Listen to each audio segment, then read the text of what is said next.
বন্ধুরা, পূর্বাস কিচেনে আপনাদের সবাইকে স্বাগত জানাই। আজকে আমি বাঁধাকপি দিয়ে সম্পূর্ণ নিরামিষ বাঁধাকপির পকোড়া বানাবো। আর সেই জন্যই একটা ছোট সাইজের বাঁধাকপি এইরকম পাতলা পাতলা করে কেটে নিয়েছি। তারপর কয়েকটা কাঁচা লঙ্কা এইরকম ছোট ছোট টুকরো করে কেটে নিচ্ছি। তবে ঝালটা আপনারা অবশ্যই কম বেশি করে নিতে পারেন।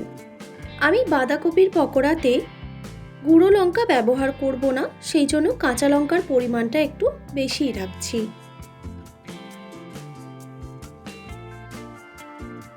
এরপর বাঁধাকপির মধ্যে দিয়ে দিচ্ছি কুচানো কাঁচা লঙ্কা আর দিয়ে দিচ্ছি কুচানো ধনেপাতা। যেহেতু সম্পূর্ণ নিরামিষভাবে বানাচ্ছি সেই জন্য ধনেপাতা অ্যাড করলাম। এবার দিয়ে দিচ্ছি 4 থেকে 5 টেবিল চামচের মতো বেসন। তবে বেসনের পরিমাণটা একটু কমই রাখতে হবে, তবেই কিন্তু বাঁধাকপির পকোড়া খেতে বেশি ভালো লাগবে। আর দিয়ে দিচ্ছি 2 টেবিল চামচ পরিমাণে চালের গুঁড়ো। এটা অবশ্যই ব্যবহার করবেন, তাহলে দেখবেন পকোড়া ঠান্ডা হয়ে গেলেও অনেকক্ষণ পর্যন্ত মুচমুচে থাকবে। আর দিয়ে দিলাম স্বাদ মতো নুন আর 1 টিস্পুন দিয়ে দিচ্ছি কালো জিরে। এটা ফ্লেভারের জন্য দিলাম, এতে পকোড়াগুলো বেশি টেস্টি হবে। এরপর দিয়ে দিচ্ছি 1/2 টিস্পুন পরিমাণে বেকিং সোডা। এবার সব উপকরণগুলোকে খুব ভালোভাবে মিক্স করে নিতে হবে। তবে প্রথমেই জল অ্যাড করা চলবে না, এইভাবে একটু হাত দিয়ে চেপে চেপে দেখবেন, যদি জলের প্রয়োজন হয় তাহলে কিন্তু জলটা অ্যাড করবেন। আমার এখানে একটু জলের প্রয়োজন আছে, সেই জন্য সামান্য পরিমাণ জল দিয়ে দিলাম। দেখুন বন্ধুরা, সব উপকরণগুলো খুব ভালোভাবে মেখে নিয়েছি। আর পকোড়া ভাজার জন্য এইভাবেই কিন্তু বানিয়ে নিতে হবে। এর থেকে বেশি শক্ত করাও যাবে না, আবার বেশি পাতলা করাও যাবে না।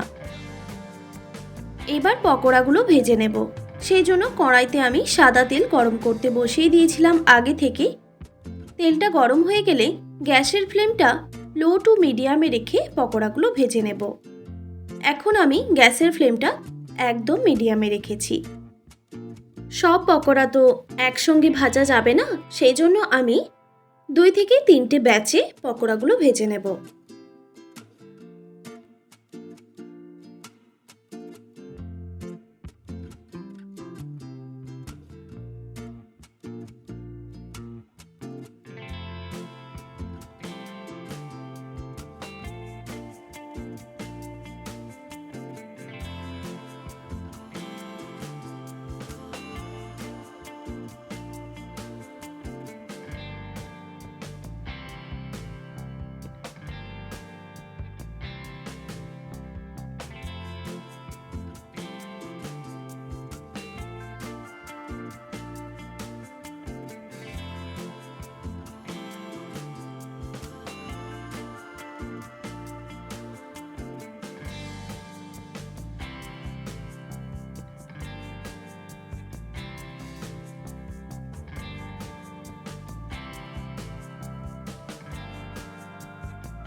পকোড়াগুলো যখন একটু ভাজা হয়ে যাবে, একটা খুন্তির সাহায্যে এইভাবে উল্টে দিতে হবে।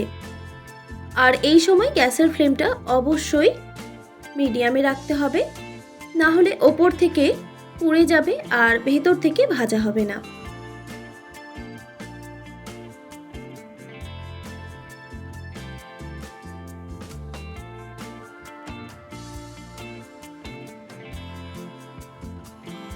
পকোড়াগুলো যখন একটু ব্রাউন কালার হয়ে যাবে তখন তুলে নিতে হবে।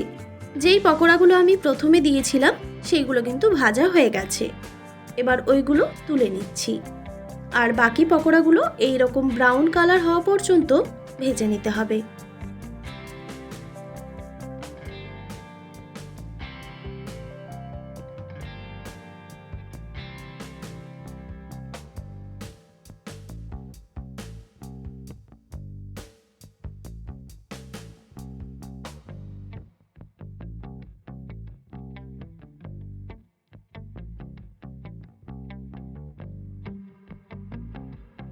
গ্যাসের ফ্লেমটা লো টু মিডিয়ামে রেখে পকোড়াগুলো আমি খুব ভালোভাবে ভেজে নিয়েছি।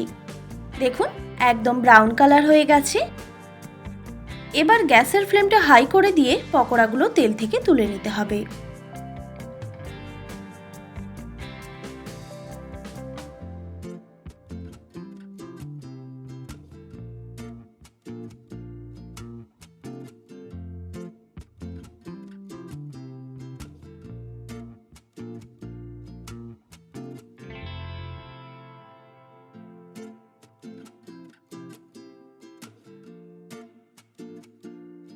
পকোড়াগুলো তেল থেকে তুলে নেওয়ার পর বাকি পকোড়াগুলো আমি একইভাবে ভেজে নেব।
খুব সহজেই তৈরি হয়ে গেল গরম গরম মুচমুচে সম্পূর্ণ নিরামিষ বাঁধাকপির পকোড়া। যে কোনো নিরামিষ দিনেই আপনারা এইরকম সন্ধে কিংবা বিকেলে চায়ের সঙ্গে খুব সহজেই বানিয়ে নিতে পারেন। দেখুন বন্ধুরা, পকোড়াগুলো কতটা মুচমুচে হয়েছে, ভেতর থেকে একদম নরম আর ওপর থেকে মুচমুচে। আশা করি আজকের রেসিপি আপনাদের ভালো লেগেছে। আর ভালো লেগে থাকলে অবশ্যই একটি like, comment, share and subscribe করে দেবেন। আর পাশে থাকা বেল আইকনটিও প্রেস করে দেবেন, তাহলে নিত্য নতুন রান্নার ভিডিওগুলি আপনাদের কাছে পৌঁছবে। ভালো থাকবেন, সুস্থ থাকবেন। দেখা হচ্ছে নতুন কোনো রেসিপি নিয়ে। আর এতক্ষণ আমার সঙ্গে থাকার জন্য আপনাদের সবাইকে অনেক ধন্যবাদ।